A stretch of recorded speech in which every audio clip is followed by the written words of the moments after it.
आज हम एक मजेदार एमसीक्यू प्रश्नोत्तरी के जरिए जैव विविधता के अद्भुत संसार को समझने की कोशिश करेंगे। यह प्रश्नोत्तरी न केवल आपके ज्ञान को चुनौती देगी बल्कि आपको यह भी सिखाएगी कि प्रकृति के विभिन्न हिस्सों का एक दूसरे से कितना गहरा संबंध है। खास बात यह है कि यह प्रश्नोत्तरी के सवाल वैसे ही तैयार किए गए हैं जैसे विभिन्न प्रतियोगी परीक्षाओं में पूछे जाते हैं और विशेषकर उन्हीं क्वेश्चनों को लिया भी गया है। और इस सीरीज में कुल 50 प्रश्न हैं, लेकिन जब ये सेट आपको तैयार हो जाएगा तो कम से कम इसमें से आप 150 क्वेश्चन आसानी से कर सकते हैं, क्योंकि इसको विस्तृत तरीके से बताया गया है।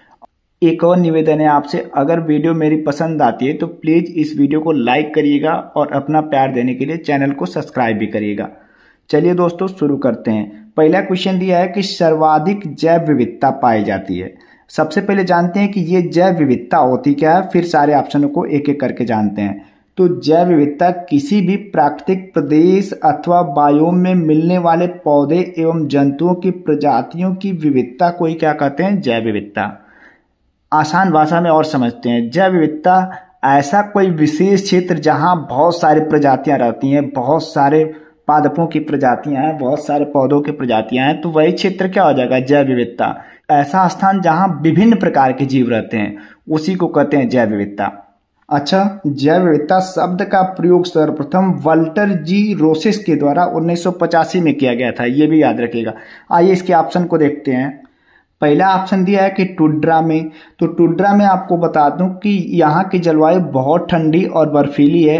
ये कहाँ मिलता है, टुंड्रा का क्षेत्र तो आर्कटिक के क्षेत्र में मिलता है। दूसरा ऑप्शन दिया है शंकुधारी वनों में। तो शंकुधारी वनों में जो जलवायु होती है ये ठंड से कुछ मध्यम जलवायु होती है। और यहाँ पेड़ों की बात करें तो शंकुधारी पेड़ मिलते हैं जैसे चीड़, देवदार। स्थान की बात करें तो यह उत्तरी अमेरिका और यूरोप में शंकुधारी वन पाए जाते हैं। तीसरा ऑप्शन दिया है उष्णकटिबंधीय वर्षा वनों में। यहाँ की जलवायु की बात करें तो यहाँ जलवायु गर्म होती है और उच्च आर्द्रता वाली होती है। यहाँ घने जंगल होते हैं, ऊंचे पेड़ होते हैं और बहुत सारी प्रजातियां पाई जाती हैं। स्थान आपका वही है अमेजन कांगो। ये पड़ता कहाँ है, तो भूमध्य रेखा के आसपास पड़ता है।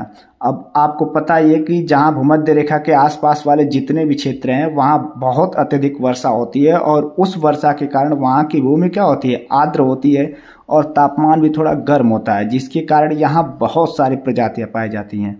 चौथा दिया शीतोष्ण वनों में। तो शीतोष्ण वनों की जलवायु की बात करें तो यहाँ चारों मौसम पाए जाते हैं। यहाँ पर्णपाती और कुछ शंकुधारी पेड़ पाए जाते हैं। स्थान की बात करें तो ये उत्तरी अमेरिका और यूरोप में पाया जाता है। तो इसमें सही ऑप्शन होगा सी वाला, क्योंकि उष्णकटिबंधीय वर्षा वनों में उच्च तापमान और अत्यधिक आर्द्रता और ज्यादा बारिश के कारण यहाँ जैव विविधता सबसे ज्यादा पाई जाती है। क्षेत्र क्या है, तो वही अमेजन कांगो वाला क्षेत्र। यहाँ अमेजन और कांगो को तो पृथ्वी का फेफड़ा भी बोला जाता है। यहाँ बहुत सारे पेड़, इतने घने पेड़ पौधे पाए जाते हैं कि सूर्य की रोशनी नीचे तक नहीं आती है और वर्षा भी बहुत ज़्यादा होती है। तो दोनों चीज़ उपलब्ध है, तापमान भी अच्छा है और पानी यानी आर्द्रता भी अच्छी है। तो यहाँ जैव विविधता क्या होगी, सबसे ज़्यादा पाई जाएगी। तो इसका सही ऑप्शन कौन होगा, तो सी वाला। आइए अगला क्वेश्चन दूसरा देखते हैं। कह रहा है कि जैव विविधता का अर्थ है। पहला ऑप्शन दिया है कि विभिन्न प्रकार के पादप एवं वनस्पति। दूसरा ऑप्शन दिया है विभिन्न प्रकार के जंतु। और तीसरा ऑप्शन दिया है एक फिक्स क्षेत्र में यानी एक निर्धारित क्षेत्र में विभिन्न प्रकार के पादप एवं जंतु। और चौथा ऑप्शन दिया है विभिन्न प्रकार के विदेशागत पादप एवं जंतु। जैव विविधता तो किसी भी क्षेत्र की बात करता है, तो ये विदेशागत पादप जंतु से तो कोई मतलब नहीं, ये हर जगह से मायने रखता है। कह रहा है विभिन्न प्रकार के पादप एवं वनस्पति, विभिन्न प्रकार के जंतु। दोस्तों सीधी सी बात है, इसका सही ऑप्शन कौन होगा, सी सही होगा, क्योंकि एक निर्धारित क्षेत्र में विभिन्न प्रकार के जितने भी ज्यादा पादप और जंतु पाए जाएंगे ये माना जाता है कि वहां की जैव विविधता क्या होगी, अच्छी होगी, यानी जीवों की विविधता। तो एक फिक्स क्षेत्र में विभिन्न प्रकार के पादप एवं जंतु। अब क्वेश्चन नंबर 3 देखते हैं। तो कह रहा है कि जैव विविधता के कम होने का मुख्य कारण क्या है। कह रहा है आवासीय प्रदूषण। दूसरा ऑप्शन दिया है विदेशी प्रजातियों का प्रवेश। और तीसरा ऑप्शन दिया है अत्यधिक दोहन। और चौथा ऑप्शन दिया है आवासीय विनाश। मैं आपको बताता हूँ, इसमें सबसे अधिक जैव विविधता कम होने का मुख्य कारण क्या है? आवासीय विनाश। जब किसी क्षेत्र को आप विनाश के रूप में या उसको नष्ट कर देते हैं तो वहाँ की विविधता क्या होती है? वहाँ का इकोसिस्टम ही बिगड़ जाता है, जिसे हम पारिस्थितिकीय तंत्र बोलते हैं। वहाँ का सबसे निचला पोषण स्तर जो है, प्राथमिक उत्पादकता, वही जब कमी हो जाएगी तो विविधता कहाँ से मिलेगी? तो जैव विविधता को सबसे ज़्यादा प्रभावित कौन करता है? तो आवासीय विनाश प्रभावित करता है। बाकी ऑप्शन भी प्रभावित करते हैं जैव विविधता को, लेकिन अपेक्षाकृत कम।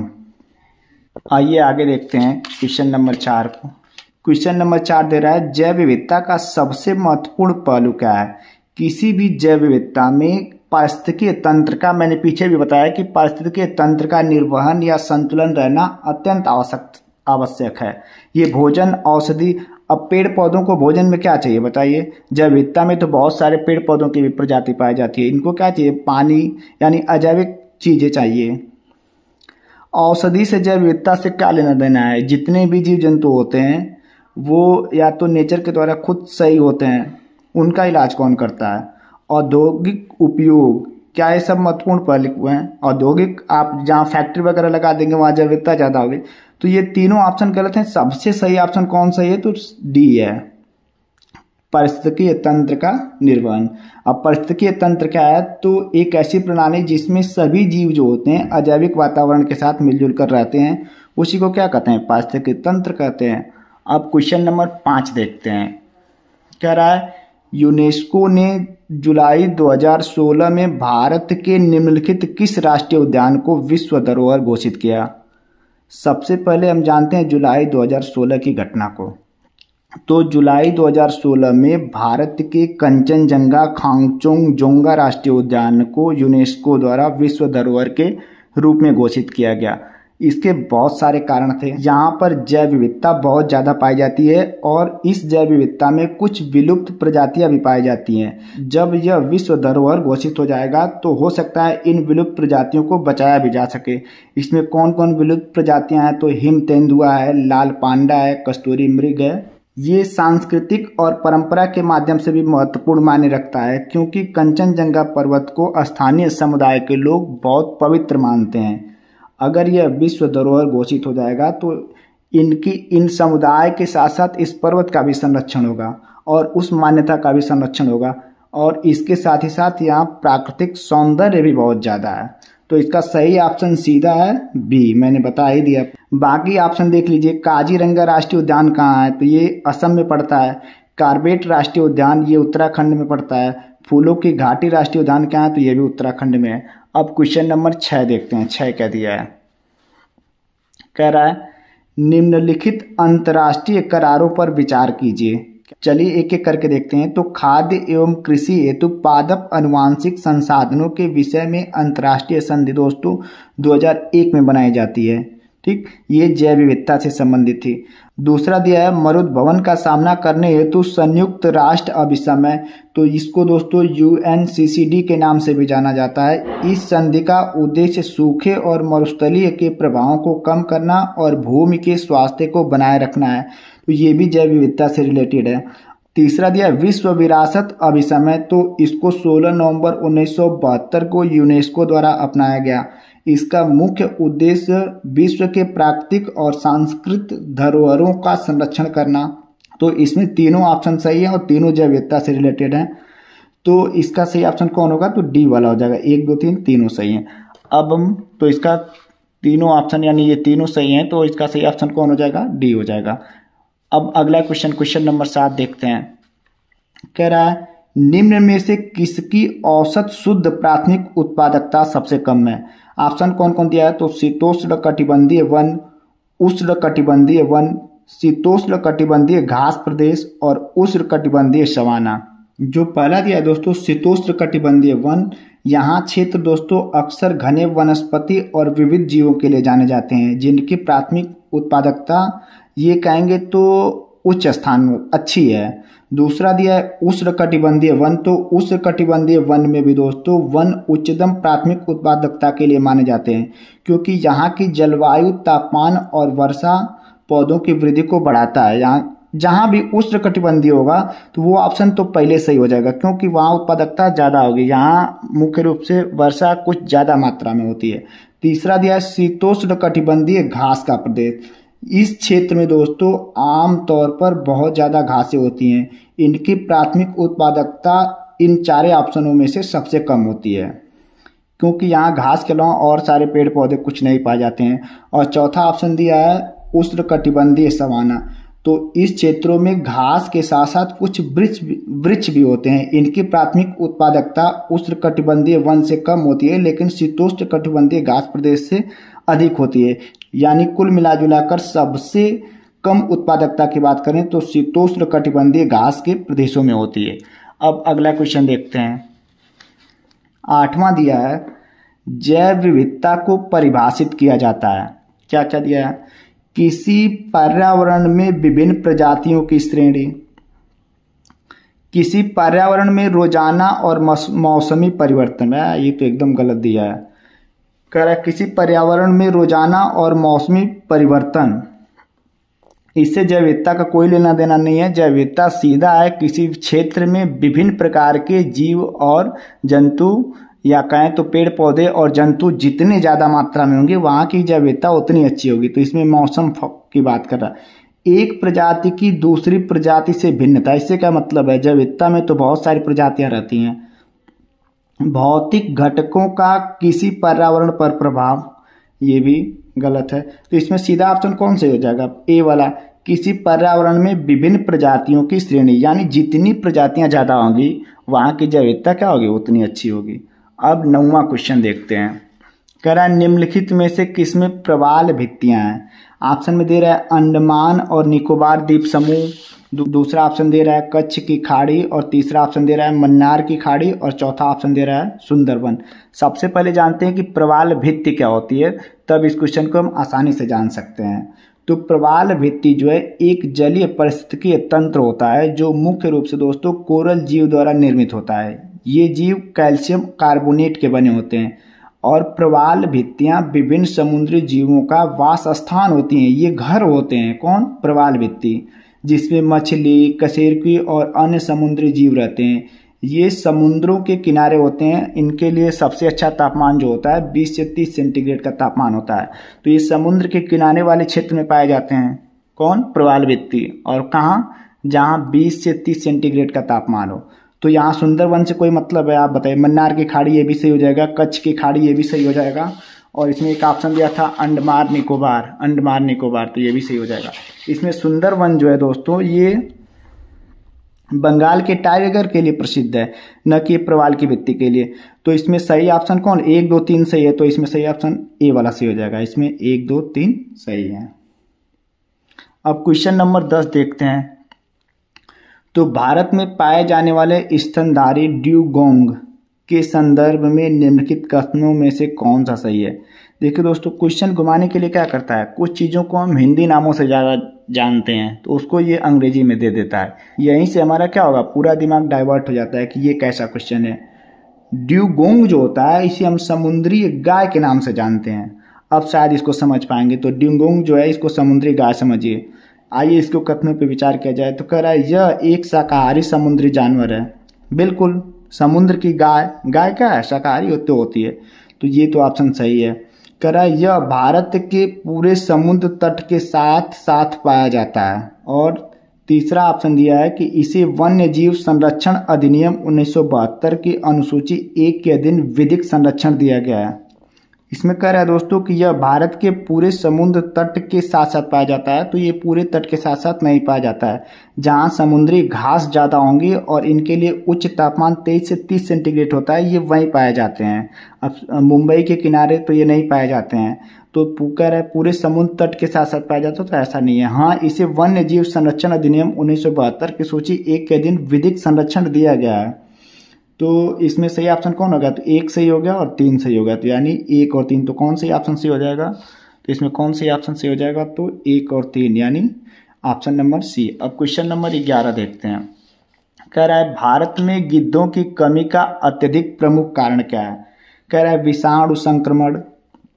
ऑप्शन बी में दिया है जीवाणु संक्रमण। ऑप्शन सी में दिया है जानवरों को दर्द निवारक दवा देना, और ऑप्शन डी दिया है जानवरों को एस्ट्रोजन इंजेक्शन देना। आए। विषाणु से तो ये कम हुए नहीं, हम लोग जानते हैं। जीवाणुओं से भी इनका कोई रोल नहीं है। ये सबसे ज़्यादा गिद्धों की कमी किस लिए आई? तो जानवरों को दर्द निवारक दवा देने से आई। तो इसका सही ऑप्शन कौन सा हो जाएगा? सी वाला हो जाएगा। ये कह रहा है जानवरों को एस्ट्रोजन इंजेक्शन देना। तो एस्ट्रोजन से यही मतलब है कि किसी जानवरों को जब हम तरल पदार्थ उसके नस में लगा देते हैं, जिससे वो क्या होगा, पूरे खूनों में बहुत तेजी से प्रवाहित होता है। किसी भी इंजेक्शन को नस में आप लगाएंगे तो उसी को कहते हैं एस्ट्रोजन इंजेक्शन। ठीक, बाकी ये कुछ है नहीं। कह रहा है जानवरों को दर्द निवारक दवा देना। तो कौन सी दर्द निवारक दवा दी जाती थी? तो डिक्लोफिनेक सोडियम नामक दवा दी जाती थी। और ये मुख्य रूप से भारत, नेपाल और पाकिस्तान देश में इस दवा का ज़्यादा उपयोग होता था पशुओं के लिए। और इससे क्या होता था, जब ये जानवर मरते थे तो इस दवा का असर उसमें रहता था। और जब इन जानवरों को गिद्ध खाते थे तो गिद्धों का जो गुर्दा होता है, किडनी होती है, उसको सबसे ज़्यादा नुकसान हुआ और जिससे गिद्ध क्या हो गए, मरने लगे। तो सबसे ज़्यादा प्रभावित कौन किया? तो जानवरों को दर्द निवारक दवा। और कौन दवा? तो डिक्लोफिनेक सोडियम। अब आइए क्वेश्चन नंबर 12 देखते हैं। बर्ड लाइफ इंटरनेशनल नामक संगठन के संदर्भ में निम्नलिखित में से कौन से कथन सही हैं? आइए सबसे पहले तीनों को पढ़ते हैं। कह रहा है यह संरक्षण संगठनों की विश्वव्यापी भागीदारी है। दूसरा कह रहा है जैव विविधता हॉट स्पॉट की संकल्पना इस संगठन से शुरू हुई। और तीसरा ऑप्शन दे रहा है कि यह महत्वपूर्ण पक्षी एवं जैव विविधता क्षेत्र, जिसे हम important bird and biodiversity areas के रूप में ज्ञात निर्दिष्ट स्थलों की पहचान करता है। तो दोस्तों यह संरक्षण संगठनों की विश्वव्यापी भागीदारी है। तो ये ऑप्शन क्या है? सही है। और इसका एक और कार्य था, यह महत्वपूर्ण पक्षी और जैव विविधता क्षेत्रों के लिए ये आया था। तो तीसरा ऑप्शन इसमें सही हो जाएगा। बाकी ये ऑप्शन कह रहा है जैव विविधता हॉट स्पॉट की संकल्पना इसके द्वारा शुरू की गई, तो ये गलत है। तो इसमें सही ऑप्शन कौन है? 1 और 3। तो कौन सा विकल्प से हो जाएगा? 1 और 3 वाला। देख लीजिएगा, यहाँ आगे मिलेगा। तो इसका सही ऑप्शन 1 और 3 होगा। इसका सही ऑप्शन 1 और 3 होगा। अब आगे देखते हैं। तो 13वां क्वेश्चन, यहाँ उसका ऑप्शन दिया है केवल 1 और 3, तो वही सही हो जाएगा। क्वेश्चन नंबर 13 देखते हैं। तो कह रहा है भारत के जैव विविधता प्रखर स्थल हॉट स्पॉट हैं। ऑप्शन दे रहा है पूर्वी घाट, पश्चिमी घाट, पूर्वी हिमालय और पश्चिमी भारत। तो पूरी पश्चिमी भारत क्या हॉट स्पॉट है? बिल्कुल नहीं है। तो जहाँ जहाँ 3 है तो ये तो ऑप्शन गलत हो जाएगा। इसमें भी 3 दिया है, इसमें भी 3।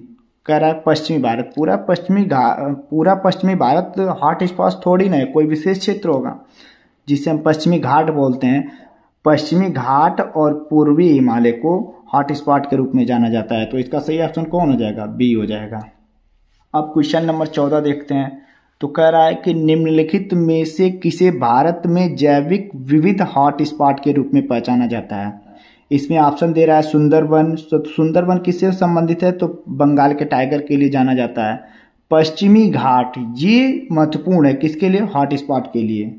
हॉट स्पॉट किसे कहते हैं? तो ऐसे क्षेत्र जहाँ जैव विविधता क्या होती है, बहुत ज़्यादा मात्रा में पाई जाती है, उसी को क्या कहते हैं? Hot spot. तो पश्चिमी घाट में जैव विविधता सबसे ज़्यादा पाई जाती है, तो ये ऑप्शन सही हो जाएगा। मनास क्या है? मनास दोस्तों असम में स्थित राष्ट्रीय उद्यान है जो बाघ, एशियाई हाथी, काकड़ और पक्षियों के लिए प्रसिद्ध है। जबकि चेरापूंजी भी असम में पड़ता है, लेकिन यहाँ अत्यधिक वर्षा के लिए स्थान प्रसिद्ध है। तो इसका सही ऑप्शन कौन हो जाएगा? तो बी हो जाएगा। सुंदरवन किससे संबंधित? तो बंगाल के टाइगर से संबंधित है। क्वेश्चन नंबर 15 दे रहा है प्रकृति एवं प्राकृतिक संसाधनों के संरक्षण के लिए अंतर्राष्ट्रीय संघ, जिसे हम अंग्रेजी में कहते हैं international union for conservation of nature and natural resources, IUCN, तथा वन्य प्राणी जात एवं वनस्पति जात की संकटापन्न स्पीशीज के लिए अंतर्राष्ट्रीय व्यापार एवं convention on international trade in endangered species of wild फाना एंड फ्लोरा, जिसे CITES के संदर्भ में निम्नलिखित कथनों में से कौन सा सही है? IUCN संयुक्त राष्ट्र UN का एक अंग है तथा CITES सरकारों के बीच अंतर्राष्ट्रीय करार है। दूसरा ऑप्शन दे रहा है IUCN प्राकृतिक पर्यावरण के बेहतर प्रबंधन के लिए विश्व भर में हजारों क्षेत्रों की परियोजनाएं चलाता है। तीसरा ऑप्शन दे रहा है CITES उन राज्यों पर वैध रूप से आबद्ध कर है जो इसमें शामिल हुए हैं, लेकिन यह कन्वेंशन राष्ट्रीय विधियों का स्थान नहीं लेता है। इसमें कूट दे रहा है केवल 1, केवल 2, 3, केवल 1, 3 और केवल 1, 2, 3। तो दोस्तों इसमें पहला ऑप्शन गलत है, बाकी दोनों ऑप्शन क्या है, सही है। वीडियो पॉज करके इसको अच्छे से पढ़ लीजिएगा, देख लीजिएगा। तो ये ऑप्शन कौन से हो जाएगा, तो बी वाला। अब आइए क्वेश्चन नंबर 16 देखते हैं। तो 16 क्वेश्चन दिया है कि रेड डाटा बुक अथवा रेड लिस्ट से संगठित संगठन है। इसमें 4 ऑप्शन दिया है। एक दिया है सी दिया है IBWC और डी वाला दिया है WWF। इसमें कह रहा है कि रेड डाटा बुक अथवा रेड लिस्ट से संबंधित संगठन कौन कौन है। सबसे पहले जानते हैं कि रेड डाटा बुक क्या है। तो रेड डाटा बुक में दोस्तों संकटग्रस्त प्रजातियों को नोट किया जाता है या इसके बारे में जाना जाता है। रेड डाटा बुक सर्वप्रथम 1963 में IUCN द्वारा जारी की गई थी। तो इसमें पहले तो ऑप्शन कौन सही हो जाएगा, बी वाला हो जाएगा। कौन, IUCN ये इसको जारी करता है। बाकी 4 ऑप्शन है। कह रहा है UTES जो है दोस्तों ये यूनेस्को से संबंधित है, जो शिक्षा, विज्ञान और सांस्कृतिक संगठन है। जबकि IUCN को मैंने बता दिया है, इसका फुल फॉर्म होता है international union for conservation of nature, और यही क्या करता है, रेड डाटा बुक का निर्माण करता है। IBWC जो है दोस्तों ये अमेरिका और मैक्सिको के बीच जल संबंधी और सीमा प्रबंधन से संबंधित संधि है। चौथा ऑप्शन दिया है WWF, इसको सभी लोग जानते हैं। ये क्या है, स्विट्जरलैंड के जेनेवा में स्थित है और यह वन्य जीव और प्राकृतिक संसाधनों के संरक्षण के लिए कार्यरत है। अब क्वेश्चन नंबर 17 देखते हैं। तो 17 दिया है, कह रहा है कि निम्नलिखित राज्यों में से किसमें या किनमें सिंह पुच्छी वानर मकाक अपने प्राकृतिक आवास में पाया जाता है। तो दोस्तों ये पश्चिमी या कहें तो दक्षिण के जो जितने राज्य हैं वहाँ ये ज़्यादा मात्रा में पाए जाते हैं। तो दक्षिण में कौन कौन है, तमिलनाडु, केरल और कर्नाटक। दक्षिण या कहें तो पश्चिम। जो सिंह पुच्छी वानर होता है कुछ आकार में सेट टाइप दिखता है, लेकिन बहुत छोटा होता है और ये सर्वाहारी होता है। ये फल के साथ कीड़े मकोड़ों को भी खाता है। ये कहाँ कहाँ पाया जाता है, तमिलनाडु में, केरल में, कर्नाटक में। आंध्र प्रदेश में ये नहीं पाया जाता है। तो इसका चौथा ये गलत हो जाएगा। तो देख लीजिए 1, 2, 3 मिलान कर लीजिए, तो सही ऑप्शन कौन होगा, तो ए वाला होगा। बाकी अब आइए अगला क्वेश्चन देखते हैं। क्वेश्चन नंबर 18 कह रहा है निम्नलिखित पर विचार कीजिए। दिया है चमगादड़, भालू, कृतक जिसे हम रोडेंट बोलते हैं। कह रहा है उपयुक्त में से किस प्रकार के जंतु में शीत निष्क्रियता की परिघटना का प्रेक्षण किया जाता है। सबसे पहले जानिए शीत निष्क्रियता का होता है। तो शीत निष्क्रियता दोस्तों इससे मतलब यह है कि ठंडे के मौसम में कुछ जानवर जो होते हैं अपनी शारीरिक गतिविधियों को धीमा कर देते हैं, जिससे उनकी ऊर्जा की खपत क्या होती है, बहुत कम होती है। यानी ये सुस्त टाइप या सोते रहते हैं। तो ये तीनों ऐसा काम करते हैं शीत ठंडे मौसम में, चमगादड़ भी, भालू भी और रोडेंट भी। तो इसका तीनों ऑप्शन सही है। तो यहाँ देखें 1, 2, 3 दिया है, तो यही सी वाला सही हो जाएगा। क्वेश्चन नंबर 19 देखते हैं। कह रहा है जैव विविधता के साथ साथ मनुष्य की परंपरागत जीवन के संरक्षण के लिए सबसे महत्वपूर्ण रणनीति निम्नलिखित में से किसकी एक स्थापना के लिए निहित है। कह रहा है जीव मंडल, नीचे रिजर्व, वनस्पतिक उद्यान, राष्ट्रीय उपवन और वन्य जीव अभ्यारण्य।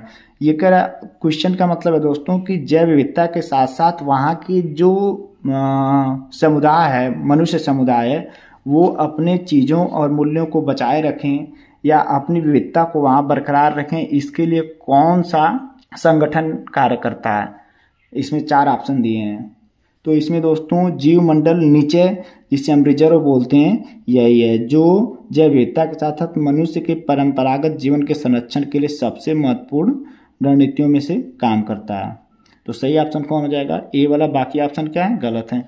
क्वेश्चन नंबर 20 देखते हैं। कह रहा है निम्नलिखित में से किसमें सर्वाधिक जैव विविधता पाई जाती है। तो मैंने पहले भी बताया, ये क्वेश्चन पूछा था उष्णकटिबंधीय वर्षा के वनायोम में। तो इसका सही ऑप्शन यू। और ये कहाँ पड़ता है, तो भूमध्य रेखा पे पड़ता है। इसका क्षेत्र क्या है, तो वही अमेजन और कांगो का क्षेत्र। यहाँ सबसे ज़्यादा वर्षा होती है और उच्च आर्द्रता पाई जाती है, और यहाँ बहुत सारी प्रजातियाँ पाई जाती हैं, पौधों और जंतुओं दोनों की। और इसे पृथ्वी का फेफड़ा या सबसे ज़्यादा यहीं से ऑक्सीजन भी मिलती है। तो ये ऑप्शन कौन से हो जाएगा, बी।